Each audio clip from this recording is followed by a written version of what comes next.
ಅಕ್ಬರ್ ಅತ್ಯಂತ ದಯಾಳು ಎನ್ನುವುದು ಎಲ್ಲರಿಗೂ ವೇದ್ಯ.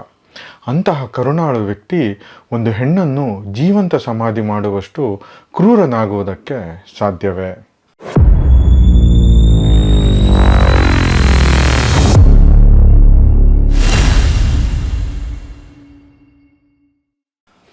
ನಮಸ್ಕಾರ. 64 ಚಾನೆಲ್ಗೆ ಸ್ವಾಗತ. ನಾನು ಚಂದನ್. ಇತಿಹಾಸ ಅನ್ನೋದು ಕಲಿತಷ್ಟು ಕುತೂಹಲವನ್ನು ಮೂಡಿಸುತ್ತೆ. ನಮಗೆಲ್ಲ ಗೊತ್ತು, ನಾವು ಅಂದ್ಕೊಂಡಿದ್ದ ಸತ್ಯ ಅಂತ ನಾವು ತಿಳ್ಕೊಂಡಿರ್ಬೇಕಾದ್ರೆ ಹೊಸ ಪುರಾವೆಗಳು ಸಿಕ್ಕಿ ನಮಗೆ ಏನೂ ಗೊತ್ತಿಲ್ಲ, ನಾವು ಅಂದ್ಕೊಂಡಿದ್ದೆಲ್ಲ ನಿಜ ಅಲ್ಲ ಅಂತ ಅನ್ಸೋಕೆ ಶುರುವಾಗತ್ತೆ. Until the lion learns how to write, every story will glorify the hunter. ಇತಿಹಾಸನ ಯಾರು ಬರೆದಿರ್ತಾರೆ ಅನ್ನೋದ್ರ ಮೇಲೆ ಆ ಇತಿಹಾಸದಲ್ಲಿ ಏನು ನಡೀತು ಅನ್ನೋದು ಅವಲಂಬಿತವಾಗಿರುತ್ತೆ. ನಾವು ಇವತ್ತು ಪರಿಚಯ ಮಾಡ್ತಾ ಇರೋ ಪುಸ್ತಕನೂ ಇದೇ ರೀತಿಯ ಕಥೆಗಳನ್ನು ಒಳಗೊಂಡಿದೆ. ನಾವು ಓದಿದ ವಿಭಾಗದಲ್ಲಿ ಇವತ್ತು ನಾವು ಪರಿಚಯ ಮಾಡ್ಕೋತಾ ಇರೋ ಪುಸ್ತಕ ಮಿಹಿರಾಕುಲ. ಲೇಖಕರು ಡಾಕ್ಟರ್ KN ಗಣೇಶಯ್ಯ. ಪ್ರಕಾಶಕರು ಅಂಕಿತ ಪುಸ್ತಕ.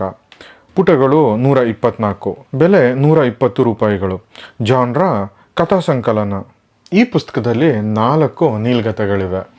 ಮಿಹಿರಾಕುಲ, ಗಂಡಿಕೋಟೆ, ಆದಿನೆಲೆ ಮತ್ತು ಮಲಿನಾಂಗನ. ಮಿಹಿರಾಕುಲ ಮತ್ತು ಗಂಡಿಕೋಟೆ ಆ್ಯಸ್ ಯೂಶುವಲ್ ಗಣೇಶಯ್ಯ ಅವರ ಸ್ಟೈಲಿನ ಕಥೆಗಳು. ಹೂನ ರಾಜನಾದ ಮಿಹಿರಾಕುಲ ಕಾಶ್ಮೀರದಲ್ಲಿ ಶಿವನ ದೇವಸ್ಥಾನ ಕಟ್ಟಿಸಿದ ಕಥೆನೇ ಮಿಹಿರಾಕುಲ. ಇತಿಹಾಸದ ಪುಟದಲ್ಲಿ ಅತ್ಯಂತ ಕ್ರೂರಿಯಾದ ರಾಜ ಅಂತ ಹೆಸರುವಾಸಿಯಾಗಿದ್ದ ಮಿಹಿರಾಕುಲನ ಇನ್ನೊಂದು ಮುಖದ ಪರಿಚಯವೇ ಈ ಕಥೆ. ಕೇಳಿದ್ದೆಲ್ಲ ಸುಳ್ಳಾಗ್ಬೋದು, ಹಾಗೆ ಇತಿಹಾಸವನ್ನು ಯಾರು ಹೇಗೆ ಬೇಕಾದರೂ ತಿರುಚ್ಬೋದು ಅನ್ನೋದಕ್ಕೆ ಈ ಕತೆ ಒಂದು ಬೆಸ್ಟ್ ಎಕ್ಸಾಂಪಲ್ಲು. ಗಂಡಿಕೋಟೆ ಇದು ಪಕ್ಕದ ಆಂಧ್ರದಲ್ಲಿರುವ ಒಂದು ಜಾಗದ ಹೆಸರು. ಇಂಡಿಯಾದ ಗ್ರ್ಯಾಂಡ್ ಕ್ಯಾನಿಯನ್ ಅಂತ ಪ್ರಸಿದ್ಧವಾದ ಈ ಜಾಗಕ್ಕೆ ಒಂದು ಕರಾಳ ಇತಿಹಾಸ ಇದೆ.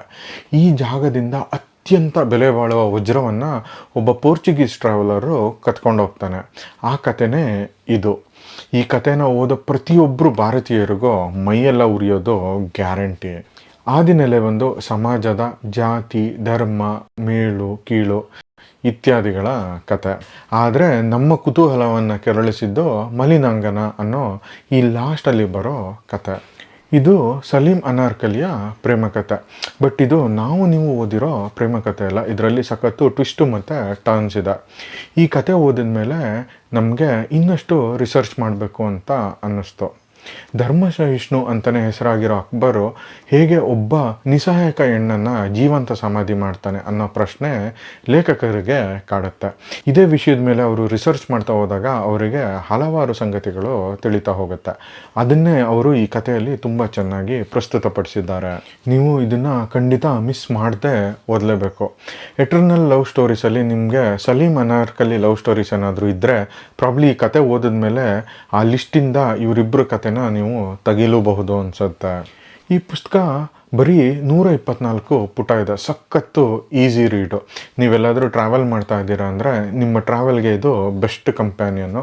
ಆರಾಮವಾಗಿ ಓದ್ಕೊಂಡು ಹೋಗಬಹುದು. ಈ ಪುಸ್ತಕದ ಮುನ್ನುಡಿಯಲ್ಲಿ ಗಣೇಶಯ್ಯ ಅವರು ಬರೀತಾರೆ, ನಾನು ಯಾರನ್ನೋ ಮೆಚ್ಚೋಕ್ಕೆ ಪುಸ್ತಕವನ್ನು ಬರೆಯಲ್ಲ, ನನಗೋಸ್ಕರ ನಾನು ಬರೀತೀನಿ. ನೀವು ಇಷ್ಟ ಆದರೆ ಓದ್ಬೋದು, ಇಲ್ಲ ಬಿಡ್ಬೋದು ಅಂತ ಹೇಳ್ತಾರೆ. ಆದರೆ ಈ ಪುಸ್ತಕ ಓದಿಲ್ಲ ಅಂದರೆ ಭಾರತದ ಇತಿಹಾಸದ ಕೆಲವು ಅಮೂಲ್ಯ ಘಟನೆಗಳ ಬಗ್ಗೆ ತಿಳ್ಕೊಳ್ಳೋದು ನೀವು ಮಿಸ್ ಮಾಡ್ಕೋತೀರಾ. ಬನ್ನಿ, ಈ ಪುಸ್ತಕದಿಂದ ಒಂದು ಸಣ್ಣ ಪ್ಯಾರಾಗ್ರಾಫು ನಿಮಗೋಸ್ಕರ. ಅದಕ್ಕೂ ಮುಂಚೆ ನಾವು ಮಾಡ್ತಿರೋ ಈ ಕನ್ನಡ ಪುಸ್ತಕವನ್ನು ಪರಿಚಯಿಸೋ ಕೆಲಸ ನಿಮಗೆ ಇಷ್ಟ ಆಗಿದೆ ಅಂದರೆ ದಯವಿಟ್ಟು ನಮ್ಮ ಚಾನಲ್ಗೆ ಸಬ್ಸ್ಕ್ರೈಬ್ ಆಗಿ, ಈ ವಿಡಿಯೋನ ಲೈಕ್ ಮತ್ತು ಶೇರ್ ಮಾಡೋದು ಮರಿಬೇಡಿ. ಮೊದಲನೇ ಪ್ಯಾರಾ. ಈತನ ಜೀವನವನ್ನು ಸೂಕ್ಷ್ಮವಾಗಿ ಗಮನಿಸಿದರೆ ಇಂತಹ ಹಲವಾರು ವಿರೋಧಾಭಾಸಗಳು ಕಂಡುಬರುತ್ತವೆ.